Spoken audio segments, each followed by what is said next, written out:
దీన్ని మీరు గుర్తించిండ్రు, దీన్ని మీరు ఉపయోగించిండ్రు, దీనివల్ల మీరు ఫలితాన్ని కూడా డిసెంబర్ 3 నాడు అందరూ చూసిండ్రు. నాయకులు చాలామంది అనుకుంటారు మేము చాలా ఉపన్యాసాలు ఇచ్చినాం, చాలా ఊర్లు తిరిగినాం, మేము చాలా కష్టపడ్డాం కాబట్టి ప్రభుత్వం వచ్చింది అని. మీరు ఎన్ని ఉపన్యాసాలు ఇచ్చినా, మీరు ఎన్ని గంటల సేపు మాట్లాడినా, కోట్లాది ప్రజలకు చేరవేసిన మీరే అత్యంత కీలకమైన పాత్ర పోషించండి.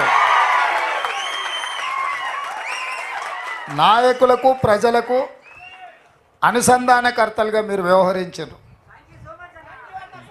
అంటే భగవంతుడికి భక్తుడికి అనుసంధానం అంబికా దర్బార్ బత్తి అని. సో నాయకులకు ప్రజలకు అనుసంధానకర్తలుగా సోషల్ మీడియా వారియర్స్ ఉండి ఈ ప్రభుత్వాన్ని తీసుకొచ్చిండ్రు.